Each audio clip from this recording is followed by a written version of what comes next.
Have you ever seen somebody who embodies a true warrior spirit? Someone who has seemingly endless amounts of resilience and can always push through with the faith and strength needed to win the day? Have you ever wanted to actually be able to trust yourself at a greater level? If so, then you're going to learn a lot from this video with the 7 principles to help you win in your spiritual fitness. Stay tuned. You know, for the longest time, I struggled to get a good foothold in my life. I had goals, but it was like I was all want, but struggled to really push through and take the needed action steps to actually get things going. And that was probably when I'd actually discovered that the power of spiritual fitness was actually really important. Unfortunately, most of us don't like to talk about this topic out of fear. But fear of what? More times than not, it's fear of acceptance. Many people are turned off by the idea of quote-unquote spirituality. Why? You see, we all want to be accepted by our peers, even if we disagree with them. So it's important to actually take the time to at least think about this particular subject. I've made it very clear that I'm a person of faith, and I've also said that you need to walk out your own journey, and whether you share my faith or not, I still accept you for who you are and who you are planning to become, along with the journey that you're on. Why? Because that's how I believe things are supposed to be. Spirituality doesn't necessarily mean religion, even though I myself am a Christian. The 7 principles I'm about to share with you can positively influence your life regardless of your current belief system. And again, you don't have to believe what I believe to get something out of this video. So to all my Christian brothers and sisters, I'm not doing a doctrine-based teaching here. And for all my brothers and sisters out there who do not share my Christian faith, there are simple spiritual health principles are not based in converting you, but instead helping you elevate your overall spiritual health. So hang in there with me, and you'll see my heart is in the right place. And as Sean Bowles would say, would you borrow my faith for just a few minutes? Here are my 7 principles to help you develop the heart of a lion and the courage of a warrior. Principle number 1, acknowledge your inner power. One of the reasons I stayed stuck for so long was due to my low level of belief that I could do more than I previously thought possible, which held me up. In other words, I was trying to be like Superman without ever trying to leap a building in a single bound, or trying to put on the cape, for example. Superman would have never been Superman had he not been willing to take the first step and uncover his hidden superpower. To put this into perspective, it's like trying to be only half of yourself. This is where resilience and strength are built, and they are built over time with a proven process. We like to believe that warriors are born with these things, but in reality, they're built over time through intentional development and fortitude, oftentimes having to go through a great deal of suffering in the process. What makes Superman get back up after battling kryptonite? It's not his physical strength, it's not his emotional strength. It's his internal power of courage and belief that when push comes to shove, that enemy can be conquered. Some would actually call this faith. When you acknowledge that there is a power that is there that you can learn and lean into and cultivate, the resilience necessary to keep you moving forward becomes clearer and easier. And that way, life can't beat you down as much. Nothing has served me greater than never giving up and having the faith to know it will all work out in the end, now or somewhere in the near future. Power comes from using superpowers to keep you moving forward, and that superpower is often hidden inside yourself. On to the next principle. Principle 2, those that seek, find.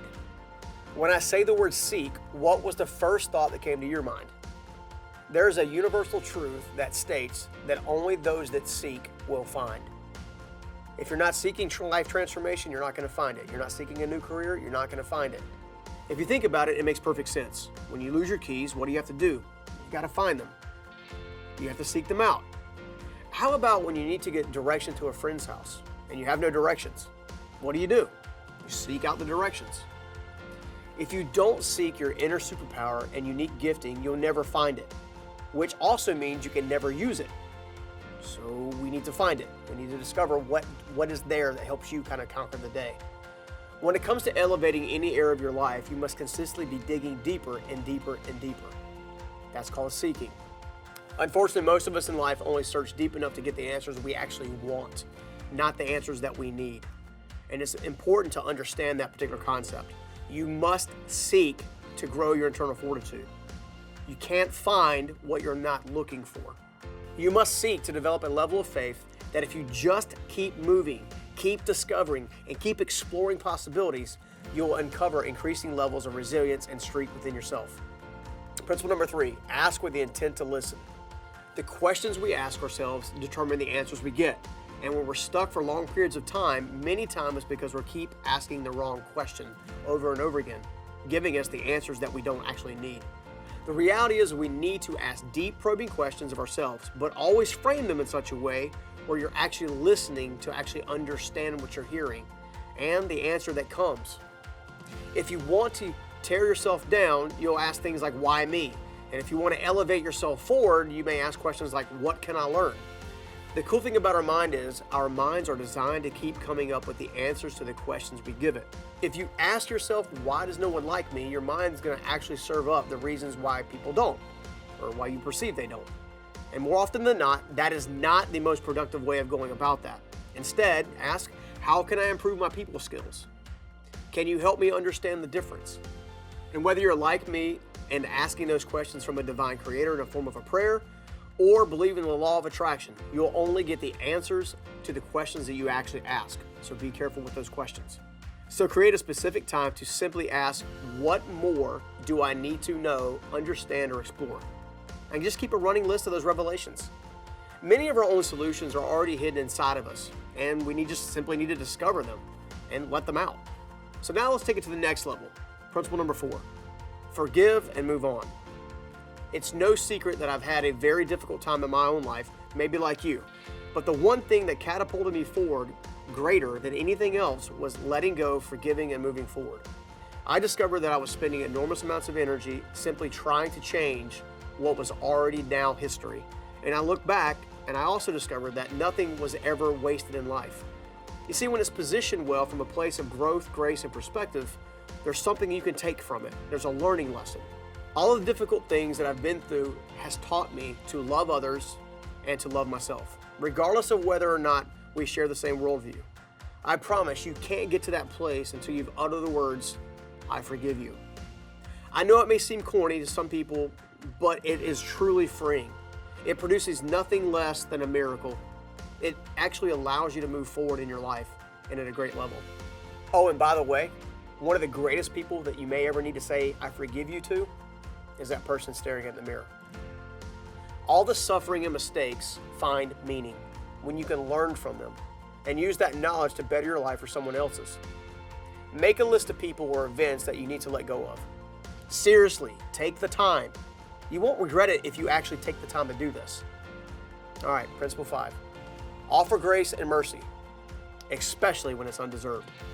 Grace is the power to show forgiveness to someone who does not deserve that forgiveness. It's also the primary element of true, lasting forgiveness. It sets both you and the other person free.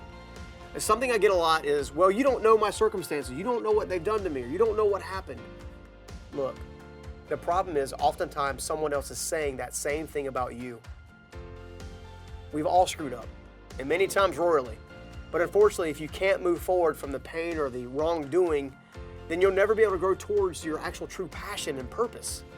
And what's life about but passion and purpose? The events in your life can either be used to steal your life from you, or they can be used to create a life that you never thought possible. Some would refer to this as destiny. Viktor Frankl survived the horrors of the Nazi concentration camps, but went on to say these few words. When we're no longer able to change the situation, we are challenged to change ourselves, and for the better. Those are definitely words to live by and to consider. All right, next principle. Principle number 6, surrender. When we surrender to what is and what was, it's like offering up an open hand that could be used for something. One of the greatest lies of life is that we must have and maintain complete control in order to have peace. The reality is actually the complete opposite. I learned that the tighter my grip was on the hold of my life, the more difficult it was to actually receive additional levels of provision and promotion. Look, life requires certainty and uncertainty in equal measure in order to actually get complete progress. I used to think I was in total control of my life until I realized that I actually wasn't, but I had to be a great steward of my life. It is in moments of surrender that we find our deepest voice and our deepest meaning. It's that moment when everything about us becomes alive. Surrender allows for each day to set the stage for the next day by creating the flexibility in the method that we use to achieve certain outcomes. You see, your methods are allowed to change as long as the governing principles that guide them don't. Once you surrender and accept that you don't have complete control, everything you'll find in your life will have a new level of peace. And you'll likely have more experiences that are better for your future. Ironically, this actually tends to give you an increased sense of control and progression of your life because you're no longer having to control the uncontrollable. All right, on to the last principle. Principle number 7, replenish and connect. In this go-go lifestyle, we rarely take time to truly rest, especially when you're a super high achiever or when you want to be a high achiever. Unfortunately, when you live in a go-go lifestyle like I've done for decades, the years fly by in a flash and you're left not knowing where all that time went. And sometimes you don't have a lot to show for it. Look, there's nothing wrong with pursuing your best as long as you get the needed rest. There are huge numbers of highly successful business people with highly unsuccessful marriages because of the go-go attitude. It took them further and further away from their family and the things that were truly important to them. I have no problem telling you that this can be even one of my greatest struggles and challenges, which is why I can tell you how important it is to actually get the rest at least one day a week. In order to properly reflect, you'll need to set aside the quiet time to do so, along with focused, intentional time to connect with those who you truly care about and love. And if you're a fellow warrior at heart, then these 7 principles will help you find your balance, find your strength, and you'll never lose sight about what you're actually fighting for. Not a single great warrior in history ever refused to take time to heal their wounds and simply sharpen their weapons. So why shouldn't you? Be resilient, become amazing, you can do this, and I'll see you on the next face-to-face. Take care, bye. And as always, if you want to learn more from us, hit that like button so the YouTube algorithm can actually show you more of our content and you can be the first one to get notified. All right, take care. See ya. Hey, it's Connor with the Journey Principles. If you like this video and you want to learn a little bit more on improving your spiritual health, you should check out our whiteboard lesson where we dive a bit deeper into this topic. Also, just so you know, we've put together an entire Life Mastery 101 playlist right here on YouTube, so feel free to check that out as well if you want to get started.